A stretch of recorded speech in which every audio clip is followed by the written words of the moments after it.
sponsor. They had a sponsor. So they're coming to August 24th. To your event in August. To the event, they are coming. Yeah, they're coming to the mayor, to the national body, to really take it from the RSS and we move from there. So it's well accepted in the north because they see it more as a game that probably that everybody can do it, irrespective of your age, of your weight category. And they even look at it about within the community that, oh, that is the winner, that is the, you know how we do it in those when we sit down in the evening and see how it goes around. So we are tapping into all those potentials. As I'm talking to you today, all the northern states of the federation have had their invites through one of our consultants, Mr. Atunda Fatai, which is very, very supportive to the federation. He's done a very good job for us about that. So hopefully 21st, 22nd of August in stadium, all of them is going to come down because we have our contact now. They're asking for the form that they want to be a part of it. So it's going to be a bumper package and everybody's going to be in the house. What are you doing to ensuring that you're able to preach this gospel to primary schools, secondary schools, because that's the future? Yeah. Thank you, sir. The issue about it is the last Olympic Day celebration, we have all those primary schools. We even gave them cup. And I can assure you today that most of those kids that won during the Olympic Day celebration, some of them will be representing Nigeria come September. Because in their different age category, they're going to be level. Yes. But now the schools are on break. Some of them are on break now. So hopefully before that time, whether they're on break or not, we were in contact with their PE teacher to see so that we can have a release for them to represent Nigeria. At the stadium, it was marvelous.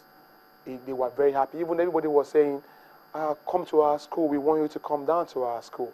So someone said, everybody wanted to be a part of it because it's just like an ego boosting something that I beat you in arm wrestling. I'm more. So it's something like that, and it keeps them fit. And it's not probably that you can just wake up, okay, just keep doing your hand, and before you know it, you are there. It's not a problem that you need to go through a lot of stress to get the things done. It's very easy to understand, very easy to partake in, and it's a knockout thing. If you are beaten, you are beaten. Then you need to start planning again for the next one. So we're going to do the catch them young, but I can tell you today we are in agreement with Sweden, the Arm Wrestling Federation of Sweden. Their own developmental program is very, very, very good. So I just came back from UK actually. So we have a very good team with them. And when we get to that level, we'll be transferring ideas and exchanging how we can make it better for Africa. But before I allow you to go, what was the reward system like for those who are outstanding in arm wrestling? I mean, at this level, I know we still do a lot of the amateur parts. We are not yet at that professional level where you could make a lot of money. But what kind of incentives do you give for outstanding, apart from opportunity to represent Nigeria? Other cash rewards or opportunities for training? What kind of reward system do you operate? The good thing about it is because it's an amateur sport now, we have the limitation of giving money. Yeah. Because we don't want to have any issue. We have a doping issue because I want to make money and they go out of their way to do something that we're not standing. Yeah. So, but there are other ways we support them. Sometimes education-wise, because sport has gone away. You can't just be a sportsman. You have to probably develop yourself personally. So the federation is looking into that and see how we can come into them. Because if you're representing Nigeria, it's not only the arm wrestling that you're going to be doing. There are a lot of things that you need to show to the outer world to see, well, this is somebody from Nigeria. So because our image is we are tapping into the good image that we're having now, and that is why we have a lot of, if you check our Facebook, all of them all over the world. You have your Facebook Yeah, we have page, a Facebook, yes. Nigeria Arm Wrestling Federation? Yes, sir, yeah. So they were thinking that all of them would say, oh, we want you in our competition. And we're just taking it one after the other because it's been there. The World Championship is the 37th one. They want to take place in Romania? In Malaysia. In Malaysia later in September? The 37th World edition. Championship, yes. And for you to know that it is well developed, that we have not been probably, creating those opportunities to get it. But now from this year, we've been well, really going. Even the president of the African body, Mr. Mohammed from Morocco, having the intention of coming during August. To come and watch, to come and, and see how well this is organized. We are organized, because we are thinking about, we have our own projection for the next 5 years. I was going to come to that. What's your projection for the next 5 years? Yeah. Where do you see arm wrestling in another 5 years? Oh man, you will see it in every home. I can tell you that. You don't husband, if you didn't beat me tonight, you wouldn't have your dinner. Wow. So just probably in a very jovial way. So we're looking at something like that, but we were thinking of coming to channels too, to say, okay, we have a cup for anybody that wins within your staff, and we might even pay for his or her ticket down to London or wherever. We can have a lot of things, but we will discuss that with my director of media, Mr. Dapo, and see how we can work out around that. But I'm very, very happy to be here, and bring the game down to channels to see what we can do, because it's transcend more than the arm wrestling. It's more than that. There's a lot more that we can do. Exactly. All right, we're happy to have you, and we wish you the very best with arm wrestling. I think we should have a little bout before we allow you to go. There's nothing to it. It's just to set up. Okay. Let's move ahead. You're the referee. Yeah, no problem. Okay. You move a little bit like this. But unfortunately, you can't just wrestle me. You have to probably, it's either you lose, you drive me down to Lagos. But you have to give me a little home advantage.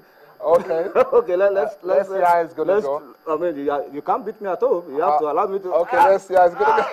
I won this one. That's well, good. we wish you the very best with arm wrestling. Thank you very much. And I want to say thank you to Channels too for inviting us, and most of our friends who are there who are supporting us too. We have very young people, and I don't know if you permit me to mention names or. You can mention names of individual, but not corporate bodies. You have to. Yeah. See me specially. I understand that, but we will still come to that. I want to say a big thank you to Mr. Usman Olaokunu. Okay. He's been a very good guy too, and I really see how things is going to go. But fortunately, I will still say Samuel Fagunwa of the NOC.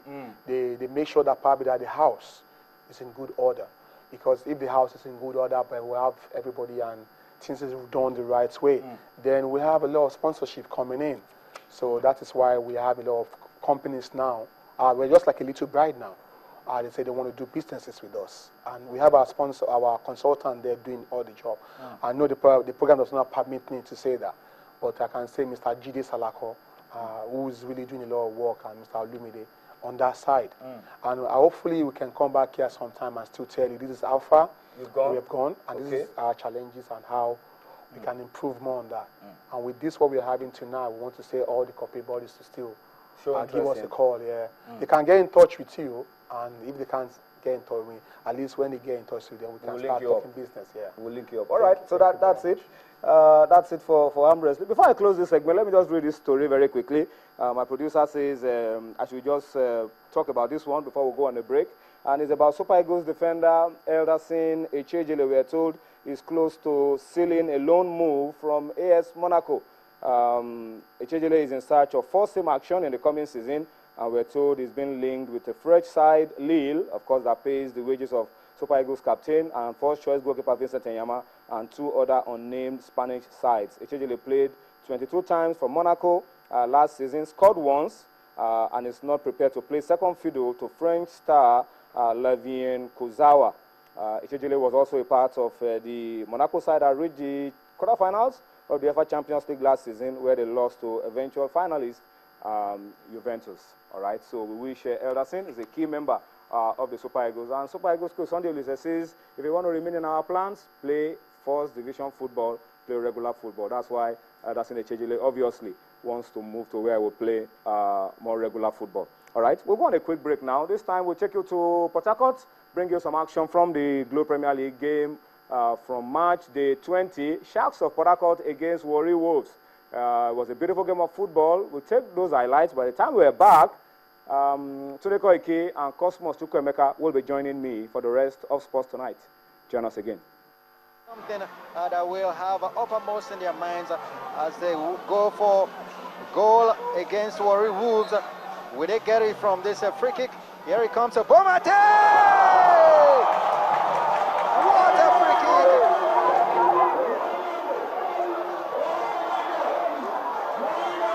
What kick from Bomate Frederick.